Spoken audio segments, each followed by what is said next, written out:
नमस्कार दोस्तों, एसएससी दिन में आपका स्वागत है। आज हम जीके जीएस सामान्य ज्ञान में प्रैक्टिस सेट 20 देखेंगे और 20 में केवल 25 प्रश्न लेके आए हैं जो एसएससी सीजीएल 2024 में प्रीवियस ईयर के प्रश्न हैं। यदि आप एसएससी की तैयारी कर रहे हैं, रेलवे की तैयारी कर रहे हैं या अन्य कोई स्टेट एग्ज़ाम की तैयारी कर रहे हैं, ये सारे प्रश्न आपके महत्वपूर्ण है आपके लिए। इसका अधिक से अधिक प्रैक्टिस जरूर कीजिएगा। अब आते हैं सीधा प्रश्न पे। प्रश्न से पहले सब चैनल पे नए आए हैं तो चैनल को सब्सक्राइब कर लीजिए, बेल आइकन को ऑल सेट पे जरूर डाल दीजिएगा। अब आते हैं सीधा प्रश्न पे। लूनी नदी किस राज्य समूह में बहती है? लूनी नदी आपका किस किस राज्य होके बहती है? तो यह राज्य है आपका राजस्थान और गुजरात से होके बहती है। तो इस प्रश्न का सही जवाब ऑप्शन सी हो जाएगा। आपके लिए अगला प्रश्न है, निम्नलिखित में से कौन सा प्रोकैरियोटिक कोशिकाओं का उदाहरण है? तो कौन सा है यह? बैक्टीरिया इस कोशिकाओं का उदाहरण है। तो इस प्रश्न का सही जवाब ऑप्शन सी हो जाएगा।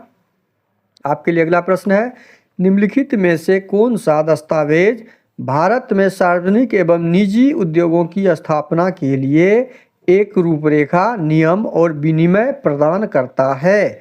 यह दस्तावेज है औद्योगिक नीति।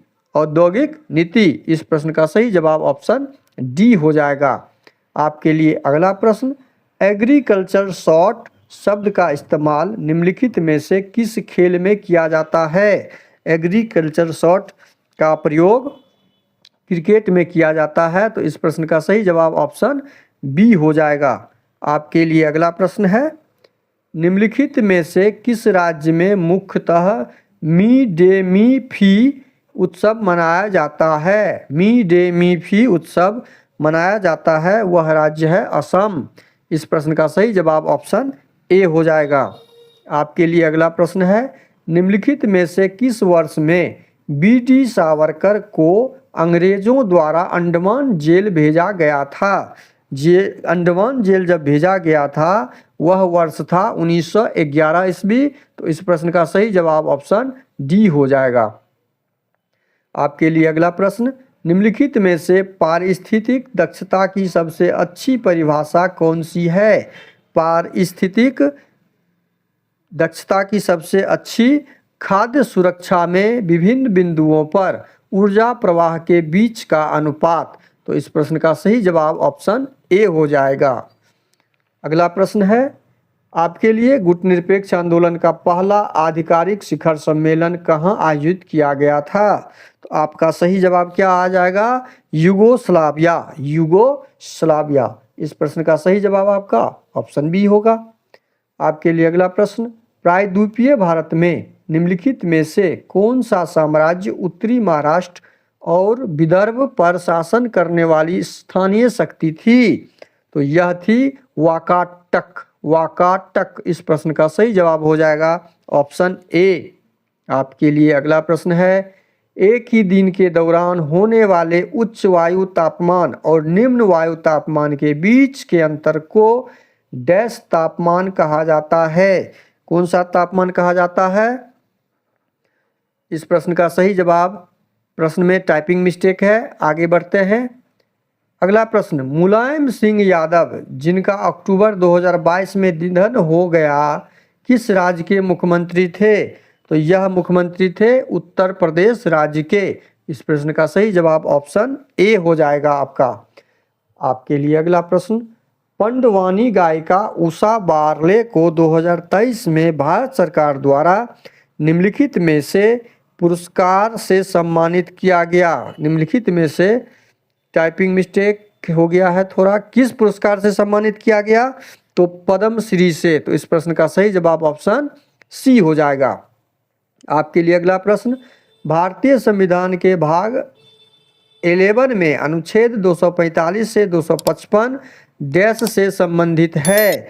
यह किससे संबंधित है? यह केंद्र और राज्यों के बीच विधायी संबंध से संबंधित है। तो इस प्रश्न का सही जवाब ऑप्शन डी हो जाएगा।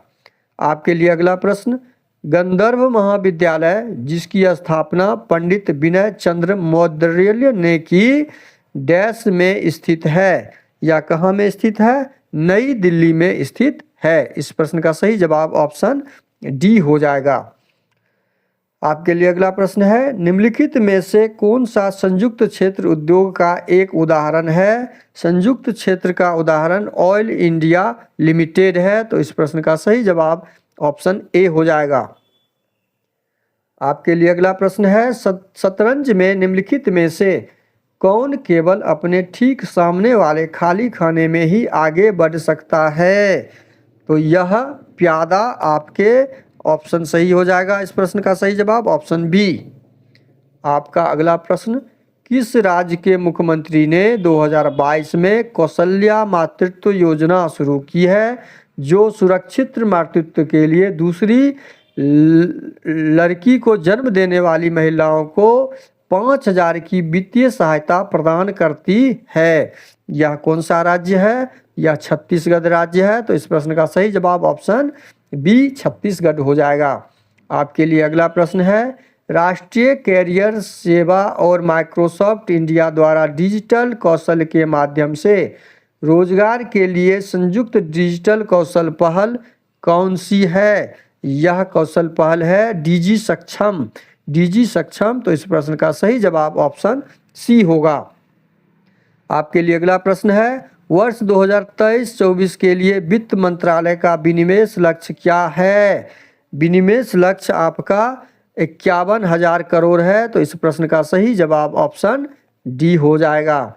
आपके लिए अगला प्रश्न है, तापमान में 10 डिग्री की वृद्धि के साथ एक रासायनिक अभिक्रिया के लिए दर स्थिरांक लगभग डैक्स हो जाता है। दर स्थिरांक लगभग 2 गुना हो जाता है। तो इस प्रश्न का सही जवाब ऑप्शन बी हो जाएगा। आपके लिए अगला प्रश्न है, निम्नलिखित में से किस आयोग या समिति ने कुछ मौलिक कर्तव्यों के कार्यान्वयन के लिए कानूनी प्रावधानों के अस्तित्व की पहचान की? यह न्यायमूर्ति वर्मा समिति ने की थी। तो इस प्रश्न का सही जवाब ऑप्शन डी हो जाएगा। आपके लिए अगला प्रश्न, मेंडलीव के अनुमान के अनुसार एल्युमिनियम का परमाणु द्रव्यमान कितना था? एल्युमिनियम का परमाणु द्रव्यमान 68 था। इस प्रश्न का सही जवाब ऑप्शन ए हो जाएगा। आपके लिए अगला प्रश्न, कौन से भारतीय संगीतकार और सितार वादक नेशनल ऑर्केस्ट्रा ऑफ इंडिया के संस्थापक हैं या थे? तो सर रविशंकर थे। तो इस प्रश्न का सही आंसर आपका ऑप्शन डी हो जाएगा। आपके लिए अगला प्रश्न, 10वीं शताब्दी में भारत में महारानी विद्या उत्तर भारत के निम्नलिखित में से किस क्षेत्र की शासिका बनी? तो यह बनी थी कश्मीर की। तो इस प्रश्न का सही जवाब ऑप्शन बी हो जाएगा।